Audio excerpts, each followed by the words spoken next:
Welcome to the CHDS Master's Thesis Series. With me today is Bruno Dias, Director of Safety and Security with the Mansfield Independent School District in Mansfield, Texas. Welcome, Bruno. Hi, Heather. Thank you for having me.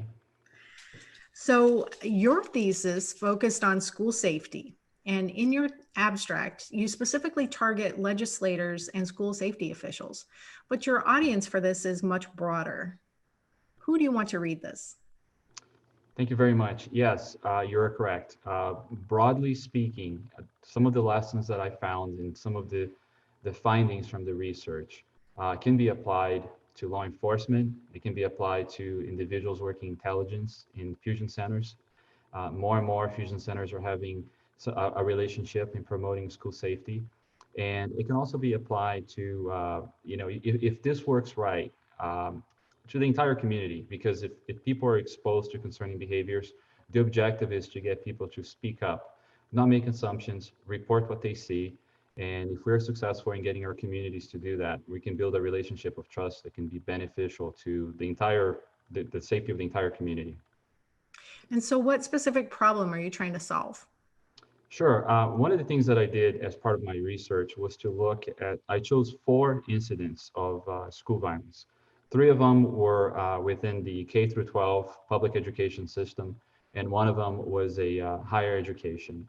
I found that there were some significant gaps in information sharing and also in being proactive about detecting concerning behaviors. I found that reactive policies, such as waiting for a criminal violation to take place before taking action, followed by a sense of immunity, I believe where individuals felt that for some reason their community or their institution would be a place where violence would not take place for whatever reason, is very much present. And this is not just particular to a geographical area. The incidents that I looked were distributed throughout the country, and these problems were common within the four case studies that I selected. And what was your methodology? Sure, I used various. I looked at the case study, and I also did a policy analysis, because a lot of the after an incident, the debate typically turns into the gun debate. So I tried to look at a country that also had a high number of firearm ownerships, and I tried to see how are they dealing, how are they mitigating violence, and how they're promoting safety. And I looked at Switzerland, and I found that despite having different cultural beliefs, and particularly as it relates to how firearm is viewed and used, I found that they are using preventative methods. There's something called the Zurich model, where they look at early warnings and they try to approach the incident in terms of concerning behaviors holistically. While they involve mental health community, they involve families, they involve entire communities to promote safe environments. And so that brings up, big flashing lights of, how do we not tag our children that are concerning, and how do we not, label them early on? Yes, that's a great question, because it's a stigma that follows with mental illness, right? Anything that's mental health related typically comes with a negative overtone. And the issue with that is, how have schools handled disciplinary concerning behaviors? Through disciplinary consequences. I'm either going to suspend a student, I'm going to try to remove the problem from my campus, which doesn't work. There's multiple cases where someone who was suspended came back and committed violence within the school campus. So that doesn't work. And now with the debate of the role of school-based policing, school-based law enforcement, people are typically turning to law enforcement for consequential measures.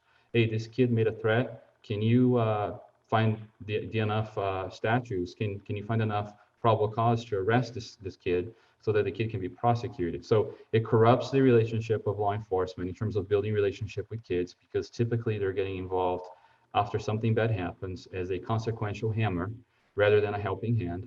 And it also distance school administrators from kids, because they're also getting involved not to help but to punish, which is really interesting, especially when you look at the K through 12 sector, where if a child is doing poorly in math or English, we teach them, but if they misbehave, we punish them. So it's really important to change that, and to get parents and communities to understand that the purpose of behavioral threat assessment, it's not to label, it's not to punish, but to manage the concerning behavior so that the child can be successful. And what surprised you most about the Swiss model, the Zurich model? Sure, yeah, it's the holistic approach of using a multidisciplinary team. It's not just law enforcement, it's not just the penal code system. It's bringing all of these different stakeholders, mental health community, social workers, family members. If you identify stressors or things that are concerning or difficult in the life of a child, how can we balance? How can we even the scale a little bit by providing supportive strategies? Can is part of the behavior due to domestic violence? In that case, can the family benefit from social services? How do we fix? It's basically a deeper search for trying to understand the why behind the behavior. I can't tell you how many times, even here with myself, going through high school, having a friend come to me and say, "Hey, that kid right there, he's just a druggie," and we all make these assumptions. How often do we pause and say, "Why is that kid a druggie?" And that's what the Zurich model does. That's what behavioral threat assessment does. It's trying to put the why behind the behavior. And And if you you understand the why, I'm talk, sorry, if you understand the why, you're better prepared, better positioned to develop a plan that will correct the problem. and so let's talk about that. What are the recommendations that you found from your methodology? Sure. First off, there's multiple. One of them, I'll talk about the false sense of immunity from violence first. The four incidents that I looked at Columbine, I looked at the Parkland tragedy, I looked at the Virginia Tech shooting, and I looked at the Santa Fe High School shooting in Texas. Every single case had the same common denominator. Were warning signs present concerning behavior to people around the student. People are kind of ringing the alarms saying something is wrong here, there's a problem, but they failed to act. A lot of it due to assumptions that it's never going to happen here. We are a good community. We have good kids. We have good families. And maybe it's because of social class. Parkland was voted as one of the safest cities in the state of Florida a few days before Parkland happened.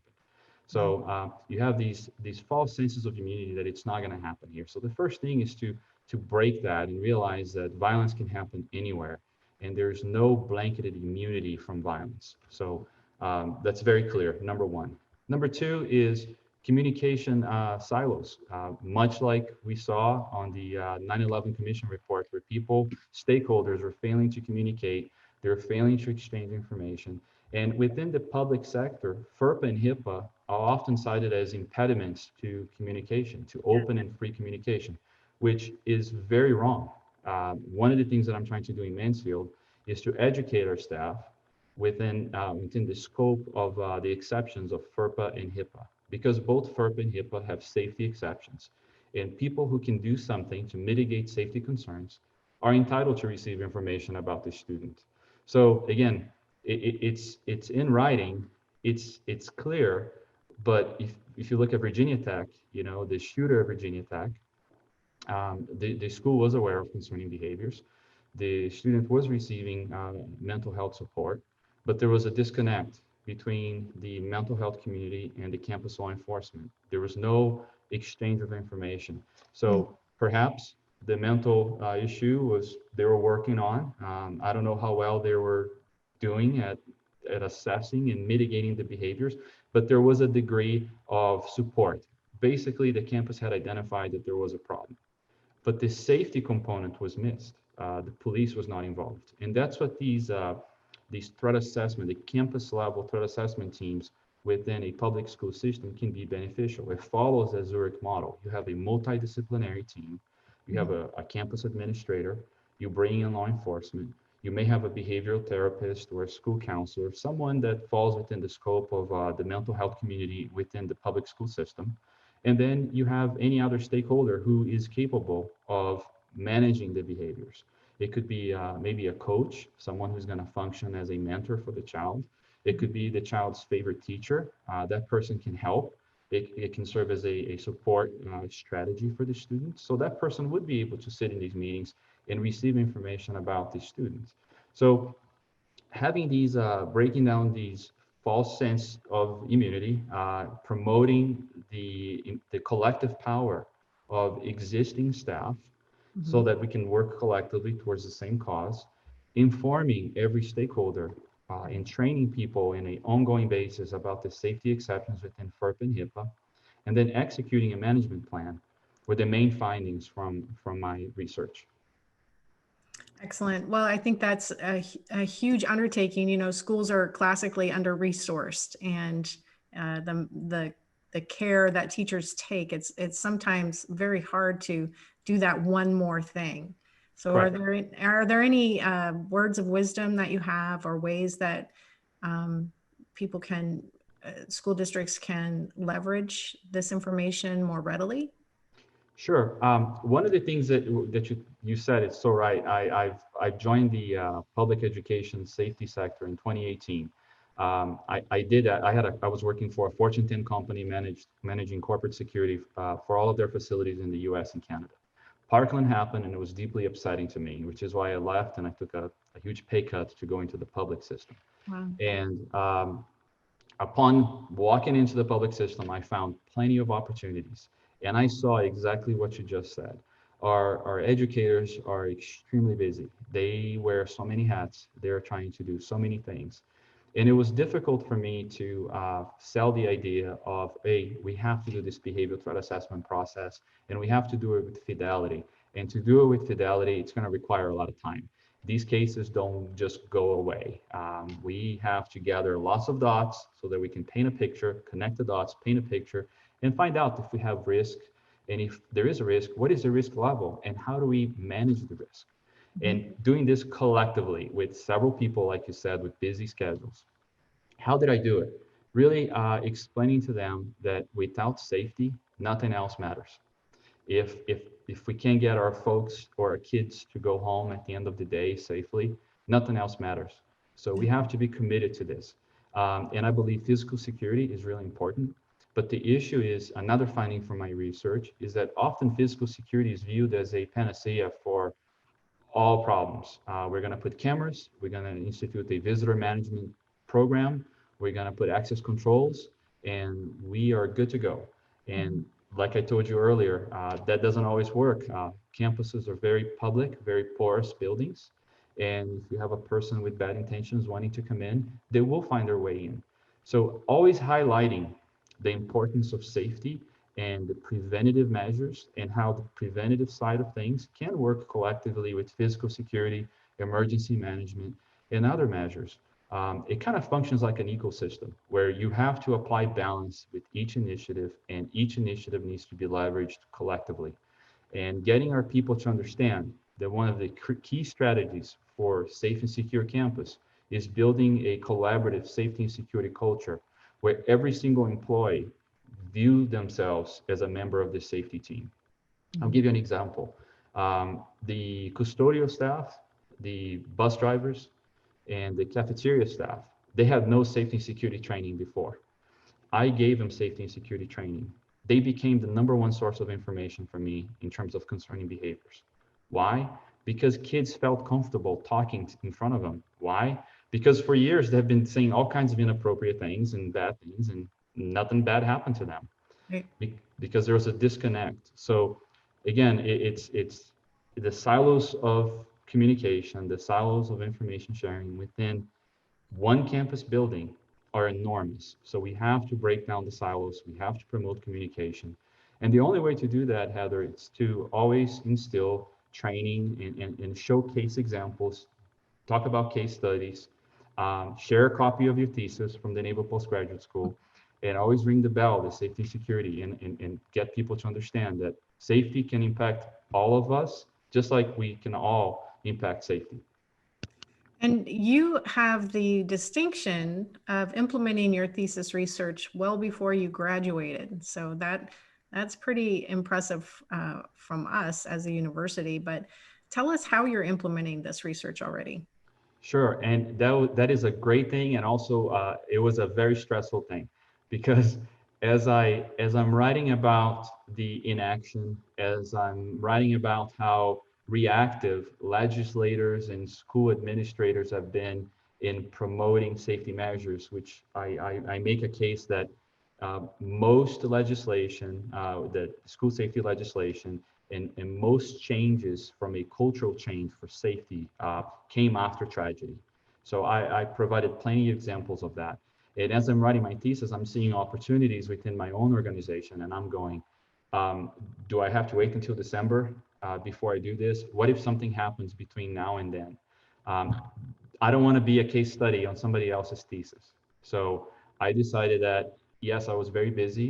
It was a new position for me.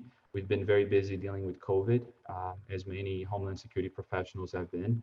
But I felt that I have to do something now. And one of the things that I tried to do was to leverage the power of technology to provide a solution, especially now with the COVID pandemic. We're doing a lot of things virtually, and I felt that technology could play a role in breaking down these communication silos and bring fidelity to the behavioral threat assessment process. So one of the things we did was we need to start with a community awareness campaign. So we explained the purpose of our threat assessment team, which actually I can go in there right now and show that to you. This is what it looks like. It is built within our school webpage. This is a public facing, and it gives information about our threat assessment and management process.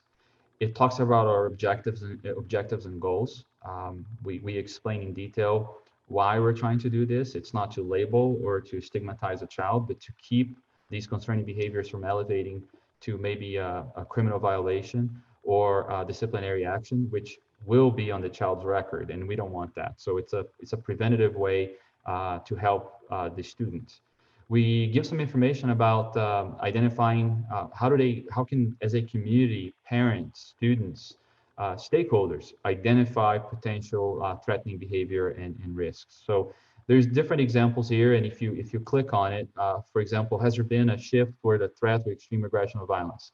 And then there's an explanation. So it's not, we try to be a little bit more objective, so the information is not so subjective. And with each question, there are examples that they can come here and become aware and have a better understanding of concerning behavior. Really, we want to break down anything that's mental health related, depression, whatever it may be. We want them to have a better understanding that, again, we're not labeling, we're trying to help. And then after they read and they gain this awareness, they can come down here and they have the ability to report the concerning behavior. So upon clicking this hyperlink, you can also do it over here. It will take you to the threat assessment reporting tool. And within this page, the reportee is able to fill out whatever information they have about the student they're concerned about. And it's really important for them. This is a mandatory field. They have to fill out which campus the student belongs to. And upon selecting a campus, they will be taken to the date, which is typically the date of the incident, and then they can provide a short description. This is an open narrative of what happened and why they're reporting this. We also provided them with the ability to upload documents. We've had students use this before. Students don't like reporting things directly to administrators. We're fighting a culture where kids believe that reporting concerning behaviors is snitching, and snitching is bad. So they can upload.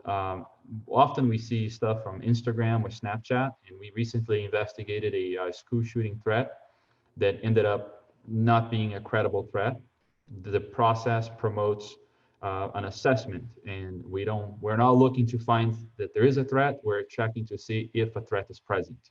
And in this particular case, the student made a threat, but the threat was intended as a joke, and the reportee was able to upload the Snapchat conversation where the student made a threat. And this was submitted. Once you hit submit, this information is forwarded to the campus level team. And again, this is a multidisciplinary team, a team that's comprised of law enforcement officers, school counselors, teachers, any person who can play a role in managing the concerning behavior. And now they're able to connect dots. They can provide, the system has several case management tools. They can provide additional supplemental questionnaires to other teachers. They can interview other students. It's all built in. The questions are developed by a school psychologist. They are very open-ended, so it seeks people have to corroborate the answers a little bit, and there's opportunities for you to interview the student, the parents, a whole lot of people. Again, is to bring a good picture. You're trying to connect the dots. The way we look at this, it's very similar to us going to a doctor. So let's say I'm having heart problems. Not even the best cardiologist can tell you when you're going to have a heart attack. But you go there, you fill out the questionnaire. The doctor is trying to get as much information about you as the doctor possibly can. Do you have history of heart disease in your family? Do you smoke? Do you exercise? They're trying to paint, is there a risk picture here? And once they develop the risk picture, they're going to develop a management strategy to reduce the concerning behaviors. That's exactly what we're trying to do with our threat assessment process. We have found, in some cases where students are displaying suicidal ideation, sometimes the suicidal ideation morphs into homicidal ideation, and we try to provide them with extra levels of support with a partnership, forging partnerships with their parents. Some of the work that we're able to provide within the school sector may not be sufficient. So we make these assessments and we're bringing the parents in so that they're aware of the information that we're gathering. It's a team effort. Yeah. Sometimes the parents could be the driver of behaviors, and that may change things a little bit. So that's why getting good information and trying to understand the why behind the behaviors is so important. And the system promotes this. Every key player is receiving information. Every time a document is uploaded, every time a new questionnaire is answered, it automatically uploads to the system, and the system will send them an email notification saying, hey, there's a new document on this case. The document is titled this, you need to view it. And you can do it through your phone, your district approved phone, or your district approved computer. So having these anonymous reports, these kids can go in and make those reports. I think that's just so important. It could really save lives. It could, and it builds relationships with kids. They don't see. I'm thinking about Mr. Brandon's book now. They don't see the in group and out group anymore. They're the number one goal of a school shooter is to gain retribution. They believe they've been wronged, and it could be something as simple as you're happy, I'm not happy, and I'm not happy because you're happy and I'm not, so I'm going to do something. And if we can break these barriers, and I've seen in some of the cases that we've managed, I'll give an example of a student. This student was a young student, brought a knife to school, and it was planning to harm another student. When we did an interview of the student, we found out that the reason why she wanted to do that is because she was being made fun of. When I was interviewing the student, I noticed she smelled very bad. Her clothes was very dirty. Her fingernails were dirty. She was just in bad shape. Did a home visit for that student.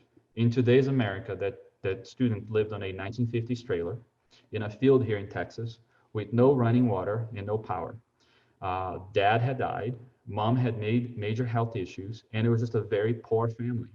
Yeah. Within the same school district, you have kids that don't have running water or power, and other kids that are driving $180,000 cars to school, right?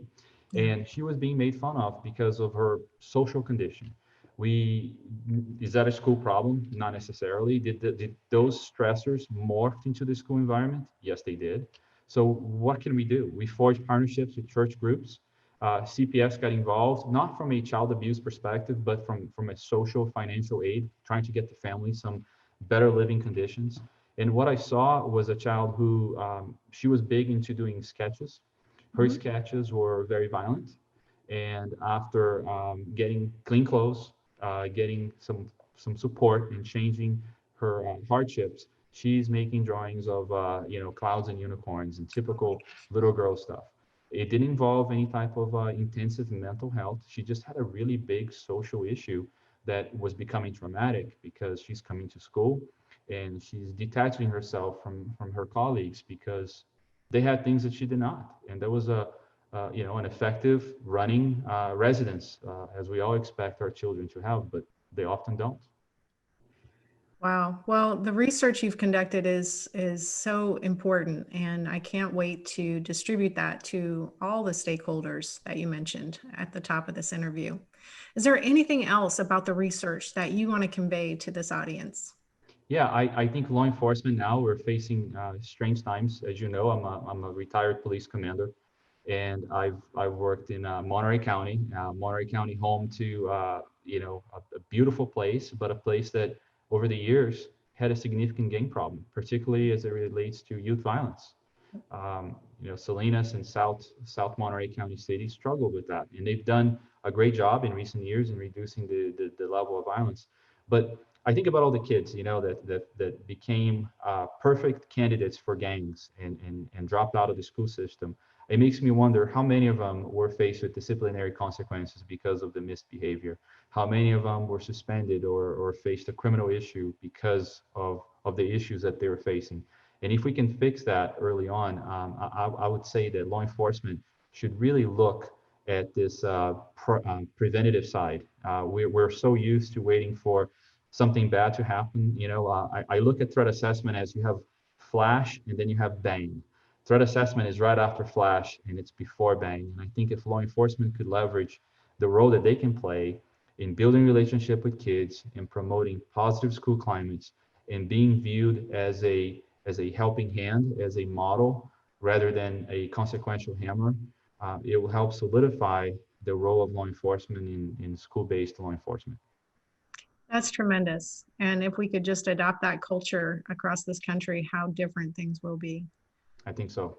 Thank you, Bruno, for your time, for your research, and look forward to hearing more about how this changes our culture.